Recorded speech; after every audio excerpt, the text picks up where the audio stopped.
और आज तो मौका भी बहुत कमाल का है। और कमाल का मौका इसलिए है क्योंकि एक तो आज लोहड़ी है, और मैं बैठा हूं दिल्ली में, मैंने सबूत उसका दे दिया है। और मेरा भाई सिद्धार्थ पांडे बैठा है राउरकेला में, क्योंकि आज से हॉकी का वर्ल्ड कप भी शुरू है। Sid, how are you brother? Happy Lohri to you paaji, और हैप्पी लोहड़ी जितने भी लोग हमारे साथ जुड़ रहे हैं इस इंस्टाग्राम लाइव के लिए। आपको और आपके परिवार वालों को लोहड़ी की शुभकामनाएं। आई एम वेरी वेल पाजी। काश आप भी यहाँ होते। चलो, जोड़ी में से एक यहाँ है तो nothing like it, and happy to be here. Odisha is awesome right now. I can see that, I can, मतलब मैं इमेजिन भी नहीं कर सकता यार कि वहां क्या माहौल होगा। टीवी पे और सोशल मीडिया पे देख के गूज बम्स मिल रहे हैं। मेरी चूंकि दिल्ली में कुछ प्रोफेशनल कमिटमेंट्स हैं, वो ना होती तो पूरा वर्ल्ड कप मैं स्टैंड में ही बैठ के देखता, या वीआईपी बॉक्स में बैठ के देखता, या सिद्धार्थ के पीछे कमेंट्री बॉक्स में खड़ा होकर देखता। बट खैर वो मैटर नहीं करता कि कौन कमेंट्री बॉक्स में है। मैटर ये करता है कि इंडियन टीम क्या करने वाली है। और मैं इनफैक्ट अभी थोड़ी देर पहले सिर्फ मैंने अपनी एक छोटी सी रील में एक बात कही थी कि टोक्यो में जहां मौसम भी हमारे फेवर में नहीं था, बहुत ह्यूमिडिटी थी, जहां क्राउड तो बिल्कुल जीरो थी, सिर्फ 20-15 जर्नलिस्ट हुआ करते थे, वहां अगर जी। हम ब्रॉन्ज मेडल ले आए। यहाँ तो मौसम भी अपनी पहचान का है, और क्राउड तो राउर केला में जब 40,000 लोग बैठे होंगे तो जोश तो आएगा ही आएगा। So what are we expecting from the team India Sid? Paaji, अब यकीन मानिए, मैं अभी स्टेडियम से लौटा हूँ अपने होटल रूम में, और टिकट्स 1 महीने 2 महीने पहले सेल आउट हो चुकी थी। मगर अब भी जब मैं निकला वहां स्टेडियम से, लोग बॉक्स ऑफिस पे लाइन लगी हुई थी टिकट्स के लिए। वाह। मगर टिकट्स है नहीं, सब जानते हैं टिकट्स है नहीं। मगर फिर भी इस उम्मीद से लोग बॉक्स ऑफिस के सामने खड़े हैं, जो बॉक्स ऑफिस बंद है, कि टिकट शायद मिल जाए, बॉक्स ऑफिस खुल जाए और शायद एक हाथ कहीं से हमारा लक या भाग्य साथ दे दे। What are we expecting? Paji, we are expecting at least a semi-final from India. And honest with you, honest to God, कि अगर सेमीफाइनल से कम प्रदर्शन रहा तो थोड़ा सा निराशाजनक होगा। मगर जैसे कि आपने कहा, और उस बात को मैं आगे ले जाना चाहता हूँ, कि इस टीम का जो कोर है वो वर्ल्ड कप जीतना जानता है। जूनियर वर्ल्ड कप जीत चुका है, और उस जूनियर वर्ल्ड कप पे they added the Olympic bronze, जहां पर हम दोनों का सौभाग्य था, हमने कवर किया उस अनोखे इवेंट को। और दिस टीम, जैसा कि मैंने कहा, ये जीतना जानती है। इस टीम का जो कोर है वो जीतना जानता है एट द हाईएस्ट स्टेज। तो इसीलिए मैं एक्सपेक्ट कर रहा हूँ कि कम से कम सेमीफाइनल्स तक ये पहुंचेंगे। और सेमीफाइनल्स के दिन जो होगा सो होगा। It can be anybody's game as it happened in Tokyo. मगर हाँ, अगेन, सेमीफाइनल्स अपने दर्शकों के सामने, अपने समर्थकों के सामने, उड़ीसा में, अपने देश में, जब हमारे बंदे खेलेंगे तो आसान नहीं होगा विपक्ष के लिए। सो एनीथिंग इज पॉसिबल, और टोक्यो के बाद एनीथिंग इज पॉसिबल पाजी। एब्सोल्युटली। अच्छा, तीन चार बातें करते हैं, not too much in detail. First things first, group में हमारे या साथ इंग्लैंड है, हमारे साथ इंडिया आज अपना पहला मैच स्पेन से खेल रहा है, और वर्ल्ड कप डेब्यूटेंट वेल्स है। वेल्स। तो क्वार्टर में जाने के लिए हमें ग्रुप अपना अपना पूल टॉप करना पड़ेगा। जी। और स्पेन और इंग्लैंड दोनों टफ टीम्स हैं। ये ऐसी टीम्स हैं जो इंडिया को हरा भी सकती हैं और इंडिया से हार भी सकती हैं, ड्रॉ भी कर सकती है, जैसे हमने कॉमनवेल्थ गेम्स में देखा था, England came back really well. तो या आज बिकॉज इंडिया का पहला मैच आज है, वर्ल्ड कप शुरू हो रहा है, स्पेन की कौन सी चीज से हमें बच के रहना है?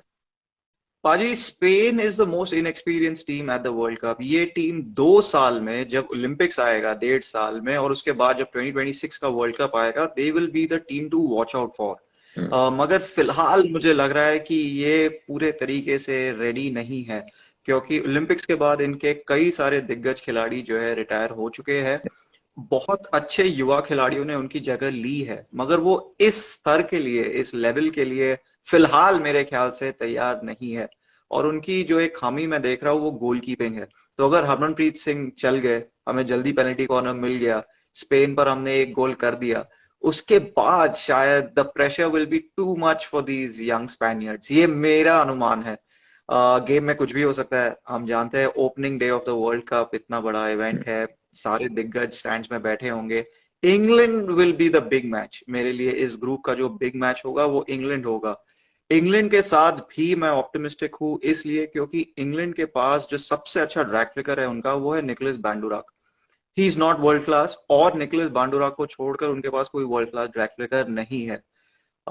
इसीलिए मेरे ख्याल से आपने भी इतनी हॉकी देखी है पाजी कि वर्ल्ड लेवल पे अगर आपके टीम को परफॉर्म करना है तो दो चीजें अनिवार्य है। एक है आपका वर्ल्ड क्लास गोलकीपर होना चाहिए और एक है वर्ल्ड क्लास कम से कम एक ड्रैग फ्लिकर होना चाहिए। इंग्लैंड के पास वो खामी है और वो खामी दुनिया ने देख ली ओलंपिक्स के क्वार्टर फाइनल में जहां हम दोनों रो पड़े थे। इंग्लैंड को सर्कल एंट्रीज मिले, सर्कल पेनिट्रेशंस मिले, पेनल्टी Yeah. कॉर्नर्स मिले, मगर वो डेडलॉक ब्रेक नहीं कर पाए थे क्योंकि they did not have a Harmanpreet Singh या अलेक्जेंडर हेंड्रिक्स या गोंजालो पेयाट। उस लेवल का ड्रैग फ्लिकर इनके पास नहीं है। तो I am very very optimistic. Wales, मेरी शुभकामनाएं उनके साथ कि वो पहुंचे इस स्तर तक, but the occasion will get to them, the level is too much. और मेरे ख्याल से जब इंडिया वेल्स के साथ खेलेगी, if everything goes to plan, वो सिर्फ एक औपचारिकता ही रह जाएगी। It will be a formality. Bhubaneswar में वो मैच होगा, आखिरी मैच वेल्स के साथ है। तब तक मेरे ख्याल से मेरी प्रार्थना है कि हमने अपनी जगह क्वार्टर फाइनल में जमा ली होगी। होपफुली। और क्वार्टर फाइनल में जब हम पहुंचेंगे तो कौन सी टीम लाइकली हमारे सामने होगी? लाइकली कहना मुश्किल है क्योंकि क्लासिफिकेशन मैचेस के थ्रू टीम्स आएंगी और ग्रुप सी जो है जिसके साथ हमारा क्रॉसओवर होगा वो वर्ल्ड कप का सबसे कमजोर ग्रुप है।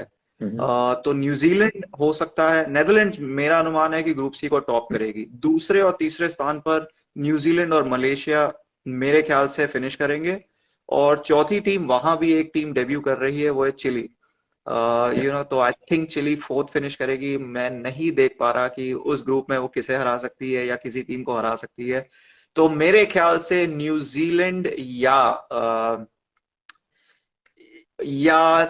इंग्लैंड या स्पेन, इन तीनों में से एक टीम के हम्म। साथ हमारा होगा। I hope it's not a rematch of Netherlands. मेरे ख्याल से नेदरलैंड्स टॉप करेगी इस ग्रुप को या और हमें क्वार्टर फाइनल में नहीं मिलेगी। तो इसीलिए मुझे लग रहा है कि सेमीफाइनल्स तक भारत को पहुंच जाना चाहिए। होपफुली। और चलिए, talking about team India, first things first, I think जैसे आपने दूसरी बात, दो बातें कही थी, तो ड्रैग फ्लिकर वाली और एक गोलकीपर वाली, वो डिपार्टमेंट तो हमारा सॉर्टेड है। श्रीजेश या जैसा गोलकीपर मैंने और आपने अपनी लाइफ टाइम में तो देखा नहीं है, जब नहीं से हमने देखा। हॉकी देखनी या कमेंट्री कमेंट्री छोड़िए, जब से हॉकी देखनी शुरू की है, तो उसमें तो कोई डाउट नहीं है।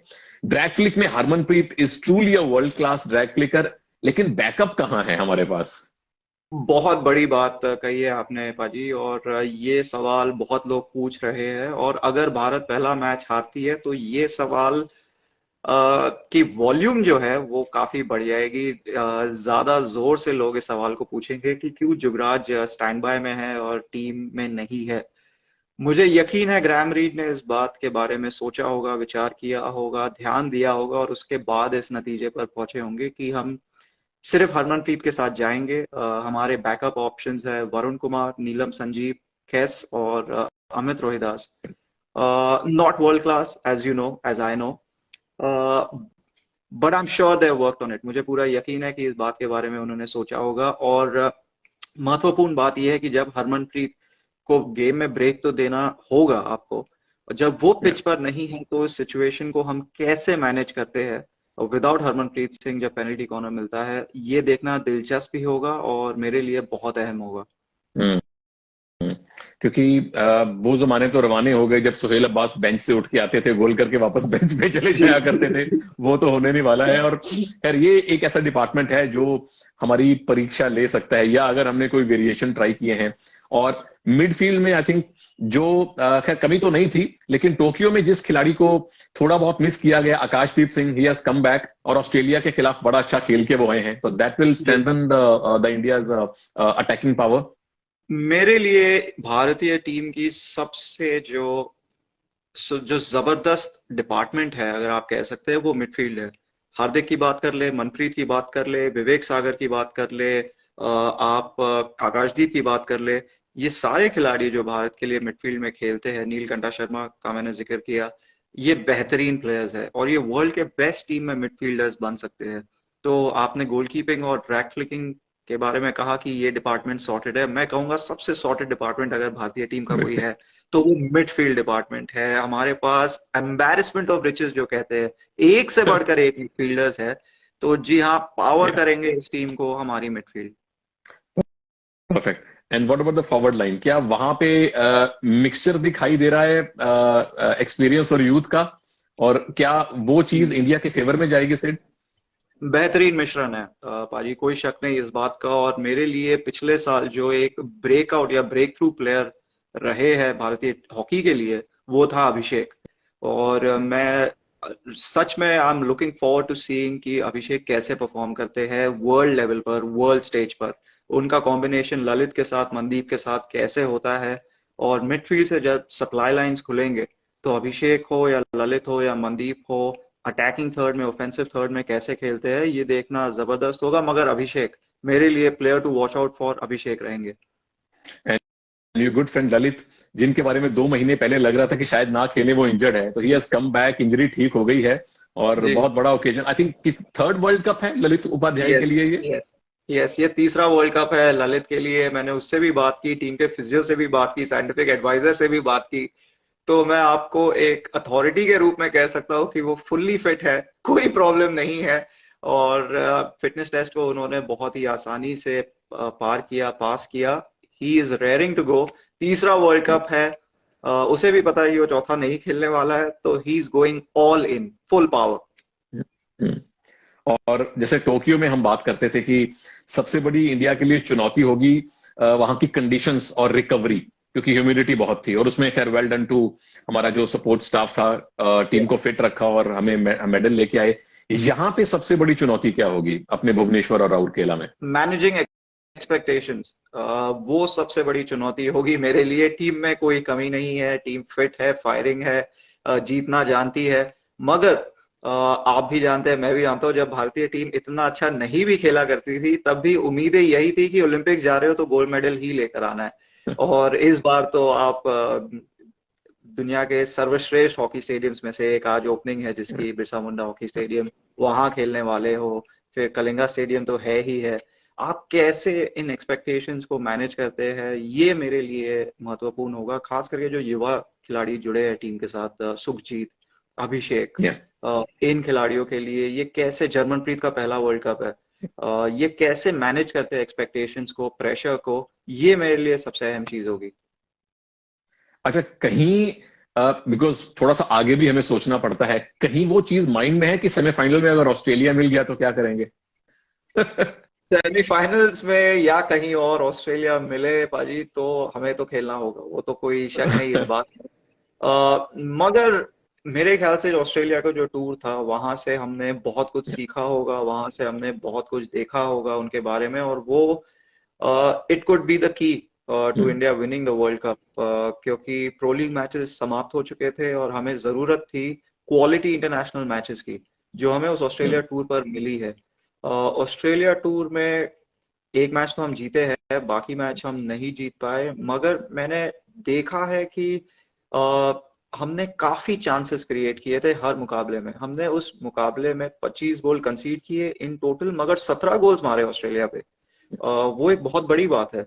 तो अगर हम हमारे डिफेंस को सॉर्ट आउट कर लेते हैं, जो मुझे यकीन है कि वीडियो एनालिसिस के साथ, बाकी चीजों के साथ हमने ध्यान दिया होगा इस पर, it could be a very very close game. It could be a very very close game. और एक बार अगर हम बड़े मुकाबले में ऑस्ट्रेलिया को हरा देते हैं ना, तो ये जो साइकोलॉजिकल ब्लॉक है, ये हमेशा के लिए खत्म हो जाएगा। तो फिंगर्स क्रॉस्ड, ऑप्टिमिस्टिक, देखते हैं। चलिए, all the very best said, fingers crossed हम सबकी है, पूरे इंडिया की है। फिंगर्स एंड लोहड़ी टोज के दिन क्रॉस्ड वर्ल्ड कप भाई। शुरू हो रहा है। हाँ, बिल्कुल बिल्कुल, लोहड़ी के दिन वर्ल्ड कप शुरू हो रहा है। और आई थिंक ऐसा सिर्फ 75 में हुआ था जब इंडिया एक ओलंपिक मेडलिस्ट होने के नाते वर्ल्ड कप खेलने आया था। उसके बाद हमें 80 में ऑफ कोर्स ओलंपिक का मेडल मिला, तो उसको भी 4 डेकेड हो चुके हैं। तो होपफुली जो ये डबल है, जो इंडिया के साथ बहुत कम रहा है, सिर्फ 75 में डबल पूरा हुआ था, ओलंपिक का मेडल भी और वर्ल्ड कप का मेडल भी, वो डबल इस बार पूरा होगा। And all the very best to you also Sid. World cup thank में यू जैसे ही थैंक यू। टाइम आपको मिलेगा, मुझे मिलेगा, तो we'll keep on doing insta live और इंडियन टीम की परफॉर्मेंस को रिव्यू और प्रीव्यू करते रहेंगे। 100% भाई, 100%। Thank you so much Sid, और बहुत बहुत थैंक यू। थैंक यू हमारे सारे दर्शकों का नीचे मैक्सिमम सवाल कबड्डी के भेजने के लिए। कबड्डी के बारे में भी चर्चाएं होगी। फिलहाल नजरें हमारी हॉकी पे हैं, और कबड्डी प्लेयर्स के साथ मैं प्लान कर रहा हूं कुछ इंटरव्यूज बहुत ही खास, जो कुछ हफ्तों में आपके सामने होपफुली पेश कर पाऊंगा। लेकिन अभी वक्त है हॉकी का, अभी वक्त है चक दे इंडिया बोलने का। Thank you Sid. Thank you बाजी।